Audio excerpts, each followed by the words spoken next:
आज मैं 56 years old हूँ।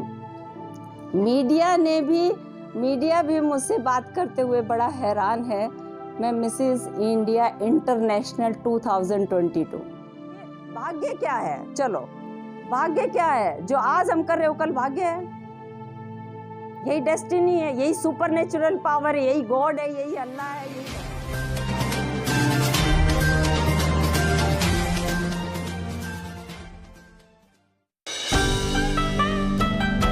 शिखर में धूप तो होगी, घर चल सको तो चलो।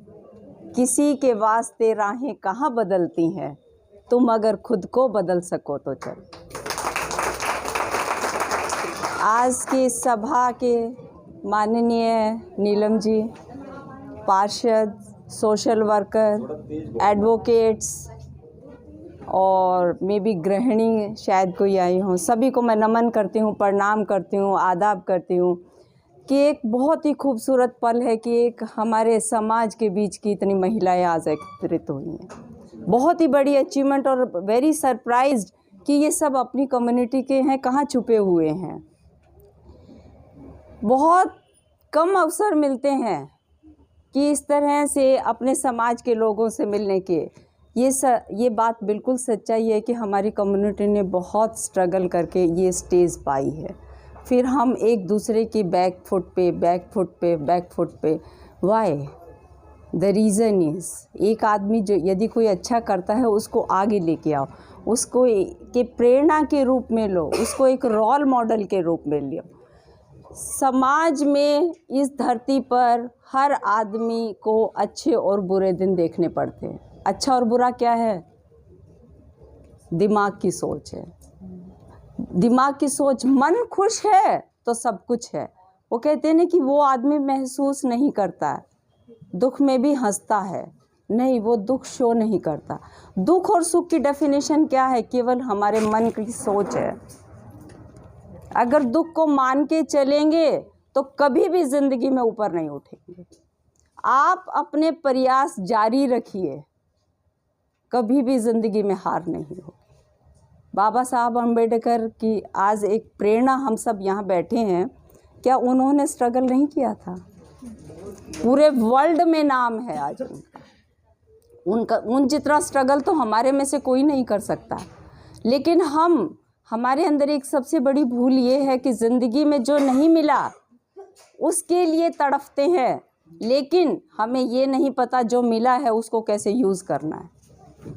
ये सच्चाई है। जो मिला है उसी में ही आप लाखों में एक हो। अगर उसको सही से सहेज कर रखो, उसका सही से उपयोग करो। हर इंसान के लिए जो क्लाइमेक्स पर जाते हैं 24 घंटे ही मिले हैं, सभी के लिए 24 घंटे हैं। उस पर क्लाइमेक्स पे भी जाता है इंसान और ज़मीन पर भी रहता है। तो क्या है, हम क्यों नहीं कर पाते? क्यों हमें सोने की आदत पड़ी है, खाने की आदत पड़ी है, और फिर हम अपने बस हैंड टू माउथ ये। लेकिन मैं फिर भी अपनी कम्युनिटी के लोगों को कहना चाहूँगी, हमने बहुत स्ट्रगल किया है। हमारे पास कोई पेरेंटल ज़मीन जायदाद किसी की नहीं है। जो आज आप सब बैठे हो, जो चेहरे आपके दिखाई दे रहे हैं, ये सब आपकी अपनी कमाई है। हमने कोई पुरखों से नहीं लिया, अपनी मेहनत से लिया, अपनी कलम से लिया है ये हमें एक प्रेरणा मिली है डॉक्टर भीमराव अंबेडकर से कि उन्होंने जो किया, उन्होंने एक रास्ता बनाया लड़कियों के लिए, SC BC के लिए। उसी रास्ते पर हम चलते गए। कहीं ना कहीं रिजर्वेशन का भी बहुत बड़ा रोल है। हमें लगता है कि हाँ, हम उसके कारण कहीं आगे बढ़े हैं, इसको हमें कहीं डिनाई नहीं करना चाहिए। ठीक है, जनरल कम्युनिटी के साथ compete करते हैं तो बात अलग है, अदरवाइज़ ये कहीं। आज मैं 56 ईयर्स ओल्ड हूँ। मीडिया भी मुझसे बात करते हुए बड़ा हैरान है। मैं मिसेस इंडिया इंटरनेशनल 2022 हूँ। और जैसा कि नाम से ही प्रतीत है, मिसेस शादीशुदा लड़कियाँ। तो 23 साल की बच्ची भी मेरे साथ कंपटीशन में थी और मैं 56 की भी थी। और ये नहीं कि आप क्या कर रहे हैं, मैं क्या कर रही हूँ, सब कुछ सामने होता है, सबको पता चलता है। जब भी हम अपना इवेंट करके आते हैं तो ऑडियंस भी हमसे मिलने के लिए आतुर रहती है कि मैम आप बहुत अच्छा बोलते, मैम आप बहुत अच्छा प्रिपेयर करके आए हो, मैम आपका क्वेश्चन आंसर राउंड बहुत अच्छा गया। ऑडियंस हमें बता देती है कि हम कहाँ स्टैंड करते हैं। तो कैपेबिलिटी किस में नहीं है, सब में है। आप सभी बहुत खूबसूरत है, आप सभी टैलेंटेड हैं। कमी कहाँ है कि हमारे अंदर वो चीज़ नहीं है कि हम अपने आप को खूबसूरत प्रेजेंट कर पाए। हर आदमी खूबसूरत है, किसी को भी देख ले, मैं बहुत खूबसूरत नहीं हूँ, मैं बहुत टैलेंटेड नहीं हूँ, लेकिन मैं खूबसूरत और टैलेंटेड अपने आप को प्रेजेंट करना जानती हूँ। और इसमें सबसे बड़ा रोल है आपका कॉन्फिडेंस। आप खड़े हैं, किस पोस्चर में खड़े हैं, आप बात कर रहे हैं, किस पोस्चर में बात कर रहे हैं, आपकी वे ऑफ टॉकिंग में वर्ड्स क्या है, आपका क्वेश्चन आंसर का लिमिटेड वर्ड में आप आंसर दे रहे हो, आप टैलेंट कितना जानते हो, आपका कॉन्फिडेंस कितना बिल्ड करेगा। ये बहुत सारी महिलाएं आज मेरे सामने बैठी हैं, सब शायद मेरे से बहुत ज़्यादा इंटेलिजेंट हैं, लेकिन यदि मैं किसी को ये कह दूं कि आप आके 2 मिनट 1 मिनट यहाँ पर बोल पाएँ तो शायद कम लोग हिम्मत कर पाते हैं। क्यों? आप में क्या कमी है? शायद आप मेरे से बहुत अच्छे हैं, दिक्कत कहाँ है? अपने बच्चों को, अपने साथी को, अपने बहन भाइयों को हमेशा प्रेरित कीजिए कि वो आगे बढ़ के काम करें। स्टेज फोबिया सबसे बड़ा जिंदगी की कमी है। जो स्टेज पर बोलते हैं वो बहुत विलायती नहीं होते, एक प्रैक्टिस होती है। आपका बच्चा कुछ करा, अरे वाह बेटा बहुत अच्छा किया आपने, वेरी गुड। कभी भी बच्चा, अक्सर क्या है कि मैं माँ हूँ, पड़ोस मेरे बच्चे के 60% नंबर आए हैं, पड़ोस में 70% बच्चे के नंबर आए, मैं हमेशा अपने बच्चे को कोसने लग जाऊँगी, वाह शायद मेरे 60 भी नहीं थे। और 60 वाला कोई 70 वाला कोई बहुत बड़ा IAS ऑफिसर नहीं बन जाएगा जो 60 वाला पीछे रह जाए। किसी भी सक्सेसफुल आदमी की स्टोरी उठाकर देख लीजिए, वो हमेशा स्कूल लाइफ में एवरेज रहा है। और आर्ट्स का बच्चा, 3rd डिविजनर बच्चा हमेशा IAS बनता है। और जो मेडिकल लेते हैं, इंजीनियरिंग बनते हैं, उनके पास तो पर्टिकुलर सब्जेक्ट होता है, फिजिक्स केमिस्ट्री बायो। और आर्ट्स वाले के पास तो बहुत सारे सब्जेक्ट हैं जो वो अपने कंपटीशन में ले सकता है। सबसे पहले तो अपने आप से प्यार करो, अपने परिवार से प्यार करो। इंसान खुद से प्यार करेगा, वो दूसरों से भी प्यार करेगा। ये काम मुझसे नहीं होगा, बहुत आसान टास्क है। मेरे ही बहुत सारे साथी कहेंगे अरे नहीं इस उम्र में, अरे घुटने दुखते हैं, अरे रैंप वॉक कैसे होगा। ये फैक्ट है, मन के हारे हार है, मन के जीते जीत। आज मैं भी वहीं 23 साल के बच्चों के साथ खड़ी थी, और ये भी बच्चियों को भी पता था कि हाँ ये मैम जो है बहुत अच्छा परफॉर्म कर रही हैं, कहीं ना कहीं पोजीशन ले जाएंगी। तो ये हमारे मन की सोच है। जवान और बूढ़ा क्या है, कौन सी डिमार्केशन लाइन है कि मैं 50 साल के बाद बूढ़ी हो जाऊंगी या 58 के बाद बूढ़ी हो जाऊंगी। आप काम करना छोड़ दो, आप आज ही बूढ़े हो गए। बहू घर में आ गई, कहेंगे अड़ोसी पड़ोसी अरे बहू घर में आ गई, सास काम कर रही है, सास को उस पे चारपाई पे बिठा देंगे। थोड़े दिन बाद, 1-2 साल, उसके घुटने में दर्द है, कमर में दर्द है, ये सब सिस्टम शुरू हो जाता है। क्यों? मशीन है, इसको चलने दो। बहू क्यों सर्वेंट समझ रखी है? सास भी, मेरी मम्मी 85 की है, आज भी मम्मी से जितना काम होता है वो करती है, सब्जी काटना, ये करना। और हम कहते नहीं मम्मा जितना चलते हो, जितना हो सके जरूर किया करो। क्या करना है इस शरीर का? मैं जब भी, ये मेरा 3rd चांस था, मैं आपको बताऊं 2021 में मैं VPR मिसेज इंडिया फाइनलिस्ट रही, फरवरी 21 में। सितंबर 21 में नोएडा फिल्म सिटी में मैं Mrs India 2nd runner up रही, और अब मिसेज इंडिया इंटरनेशनल अवार्ड लेके आई। तो आप ये देखिए, पहली बार जब मैं गई तो मुझे लगा अरे मैं फाइनलिस्ट बन गई, बड़ा लोगों ने नाम, एजुकेशन डिपार्टमेंट में पहला बंदा मॉडलिंग में गया, तो मुझे लगा मैंने बहुत कुछ किया। फिर मुझे लगा, औरों को लगा बस ठीक है स्टॉप हो गया, पर मन में कहीं ना कहीं था कि मैं जा सकती हूँ। हार नहीं, सीख और जीत, या तो आदमी सीखता है या जीतता है। जो पहला ट्रायल था वो कहीं ना कहीं बहुत कुछ सीख दे के गया है, और आज भी मन में ये है कि कोई कंपटीशन होगा तो मैं उसमें जाऊंगी। ये मन की सोच होती है, और मैं कह दूं कि नहीं, मुझे तो खाना खा के सोना है। और सुबह 5 बजे मैं उठी हूँ, उसके बाद अपने मेवाड़ डिस्ट्रिक्ट में खुद ड्राइव करके गई हूँ, वहाँ पूरा दिन ऑफिस का काम किया और बैक डायरेक्ट यहीं आई हूँ। और अगर मैं जाके सो जाती हूँ तो आप लोगों से कैसे मिल पाती। जो कुछ आए हो समाज के लिए कुछ करो, अपने बच्चों के लिए, दूसरे।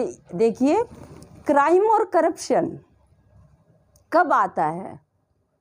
क्राइम और करप्शन में आप देखिए सारे यूथ हैं। क्यों है? जब मैं इतनी बिजी हूँ, मेरे पास समय नहीं है, तो वो क्राइम और करप्शन क्यों करते हैं? क्यों? क्योंकि उनको एक जो एनर्जी है वो चैनलाइज नहीं की गई। आपने अपने बच्चे को बीए करवा दिया, इंजीनियरिंग करवा दिया, एमबीबीएस करवा दिया, सर्विस नहीं मिली है, तो आपने उसको उसके हाल पर छोड़ दिया कि बेटा हमें नहीं पता, हमने इतना पैसा लगा दिया, अब हम क्या करें, अब तू जाने, तेरा काम जाने। नहीं, इसमें बच्चे की भी कोई गलती नहीं है। उसको सेट होने का वक्त दो। आज मेरी मेहनत काम आती है, मेरा भाग्य भी काम आता है, डेस्टिनी भी मेरी काम आती है। तो कई बार हमारी डेस्टिनी साथ नहीं देती, तो बच्चे को कभी भी अकेला मत छोड़ो, सपोर्ट करो।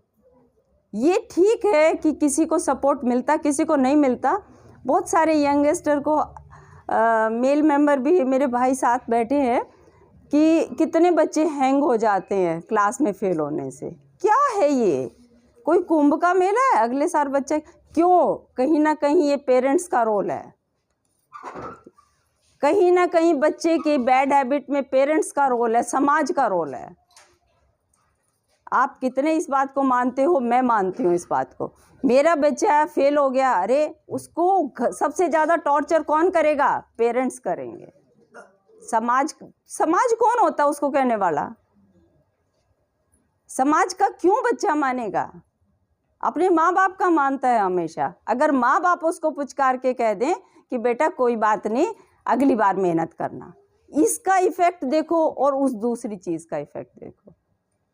मेरे फादर सन 56 के MA LLB दिल्ली यूनिवर्सिटी के थे, Punjab and Haryana high court के लॉयर थे, ML रंगा। हम 6 बहन भाई हैं, ऑल आर गस्टेड ऑफिसर।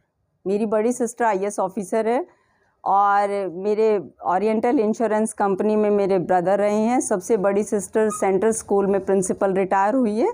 एक मैं हूँ, एक मेरी छोटी बहन डॉक्टर है। हमारे फादर ने 6 बहन भाई, आप ये देखिए 6 बहन भाई, आजकल 2 ही तंग कर देते हैं, 2 को ही थप्पड़ लगाते हैं। हमने अपने फादर को कभी भी हमें ऊंचे वॉल्यूम में बात करते हुए नहीं सुना। हम तो क्या कर रहे हैं? हम तो कुछ भी नहीं कर रहे। हमें 2 बच्चों के लिए भी ये सोचना पड़ता है, अरे ये तंग कर रहा है, डांट देते हैं, मार भी देते हैं। आप ये देखिए, पेशेंस की दात देखिए। क्या हम छोटे थे, हमने गलती नहीं की थी? क्या हम छोटे थे, हम सब्जेक्ट में फेल नहीं हुए थे? और कभी भी हमारे पेरेंट्स ने ये नहीं कहा, और हमारे भी कम नंबर आए हैं। मेरे फादर ने कभी नहीं कहा कि बेटा कम नंबर, सिर पुचकार के कह देते थे बेटा अगली बार और मेहनत करना। और वही एक रीज़न है जो आज हम एक फुलवारी, एक बगिया खिले हैं। तो ये इन चीज़ों को हमें अपने जहन में ज़रूर रखना है। नई जनरेशन क्या है? बच्चे क्या हैं? फूल है, कली है। जैसे ही इनको पानी डालोगे, जैसा इनको खाद पानी दोगे, वैसे ही खिलते जाएंगे। और इनको यदि दबाने की कोशिश करोगी तो ये दबते जाएंगे। और समाज किससे बनता है? इन्हीं बच्चों से बनता है। आप और हम तो बन लिए जो बनने थे। समाज का दायित्व अब हमारे बच्चों के कंधों पे है। बीइंग ए ऑफिसर कुछ बातें नहीं कहनी चाहिए। आज सबसे ज़्यादा जो कम्युनिटी में SCs BCs कम्युनिटी में सबसे ज़्यादा SCs से क्यों भेदभाव किया जाता है? क्यों परेशानी आती है? क्यों उनसे जेलसी होती है? कभी सोचा है? क्योंकि ये अपना प्रोफेशन छोड़ के बहुत राइज कर गए हैं। वो क्या हमारे साथ बैठेंगे? हम उनके साथ नहीं बैठेंगे। पहले जो होता था हमने अपने फादर के से भी सुना है और हमने भी देखा है कि भाई कास्ट पूछ के बैठते थे, कास्ट पूछ के खाना खाते थे। अब देखो ना, आप वो क्या पूछेंगे, अब आप पूछोगे। और ये सब किससे आया? केवल एजुकेशन से। आज मैं ठीक है, मैं मिसेस इंडिया इंटरनेशनल का खिताब जीत चुकी हूँ, लेकिन मैं कभी भी आप लोगों को ये सजेस्ट नहीं करूँगी कि इसको अपना प्रोफेशन बनाए।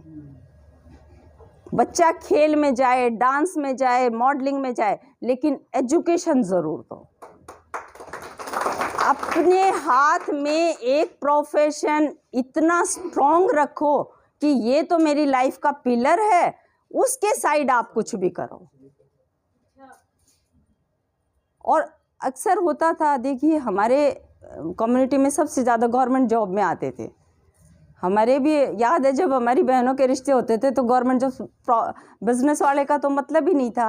और क्योंकि हम लोग इतने साउंड नहीं थे कि उसमें क्या है, महीने वाले दिन सैलरी तो आएगी, ठीक है ना। और अब मैं तो ये कहना चाहूँगी, अब हमारे पास सब कुछ हो गया। अगर बिजनेस में भी कोई बच्चा जाना चाहे तो वहाँ भी भेजो, ऐसा नहीं है। अब अपना पाँव हर जगह जमाओ। अभी तक तो हमें लगता था कि हम केवल सर्विस कर सकते हैं, हम बहुत कुछ कर सकते हैं।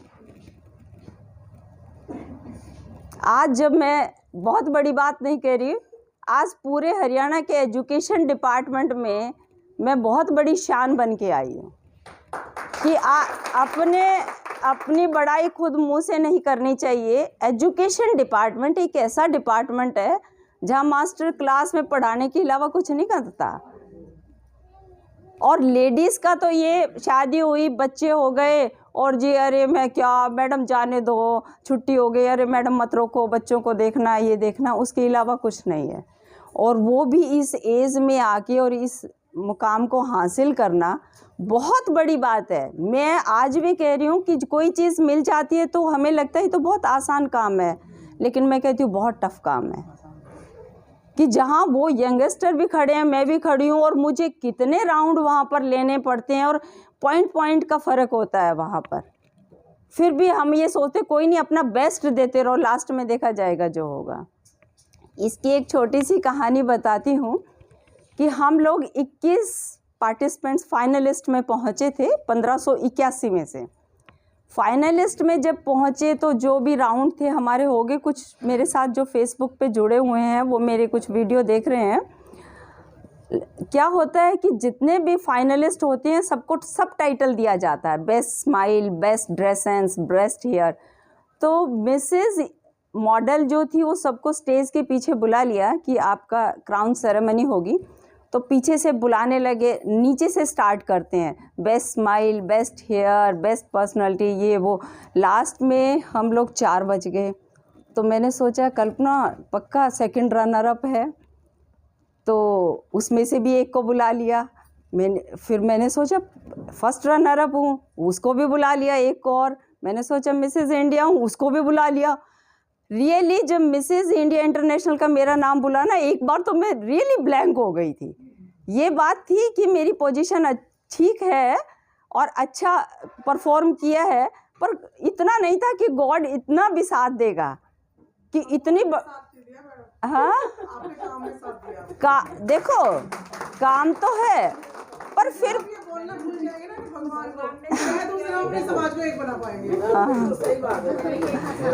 देखो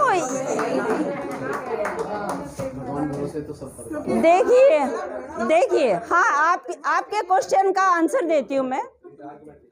आपके क्वेश्चन का आंसर देती हूँ मैं। डेस्टिनी मानते हैं हम।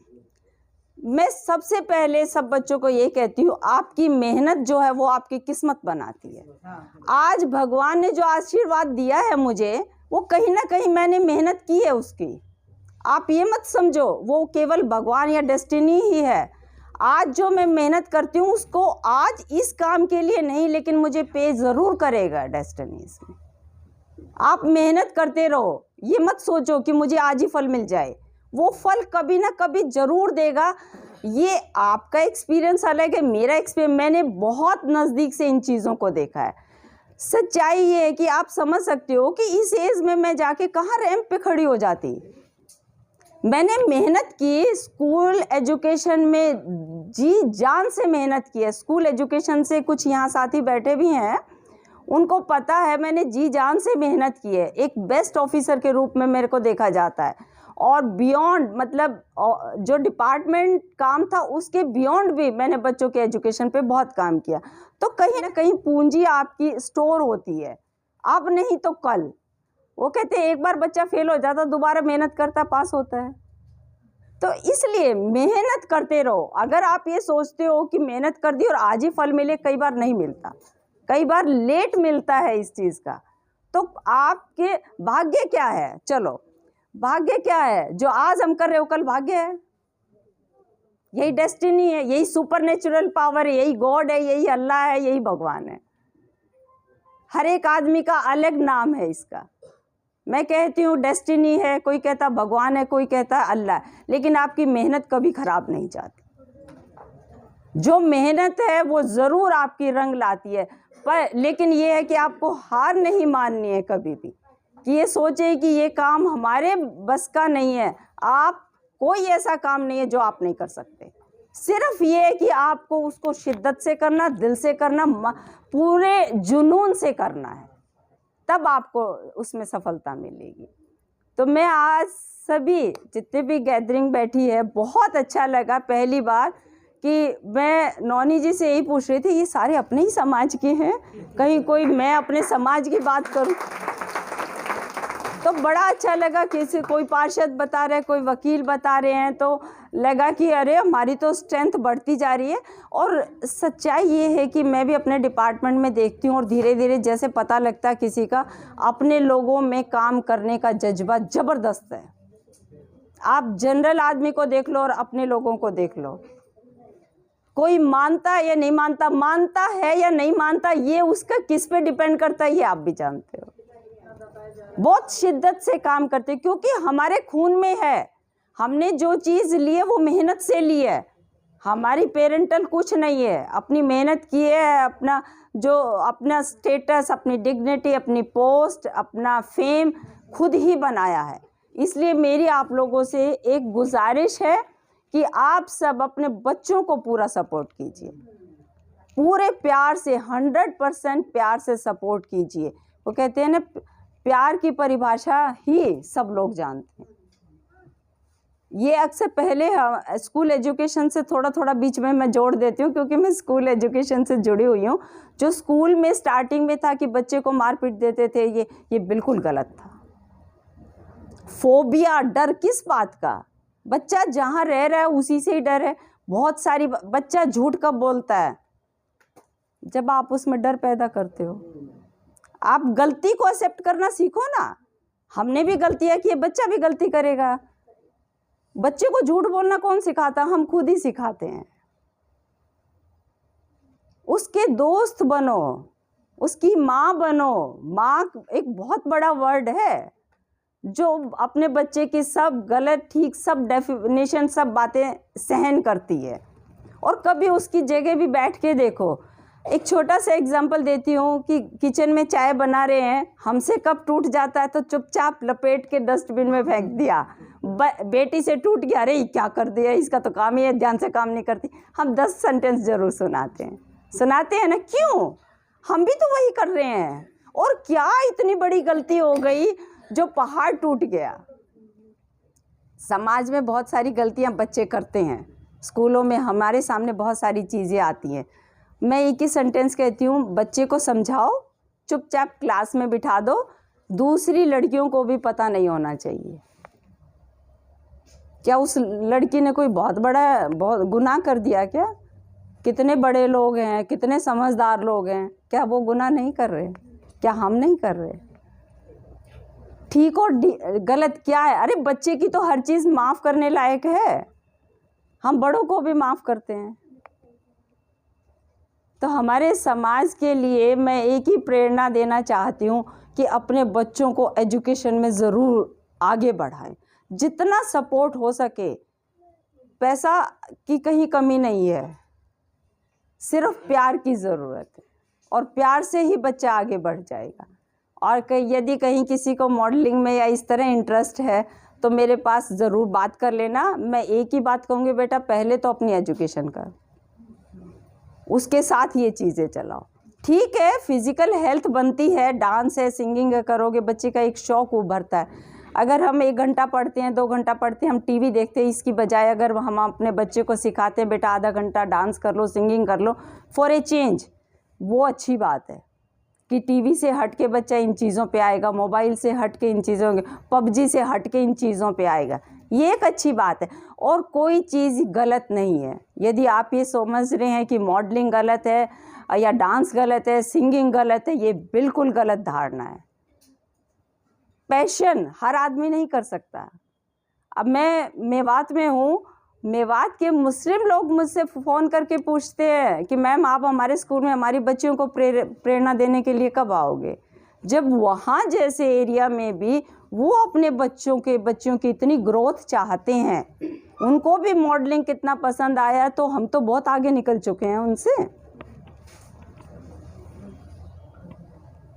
चलो, बहुत बहुत शुभकामनाएं मेरी तरफ से, सभी को मेरा प्रणाम।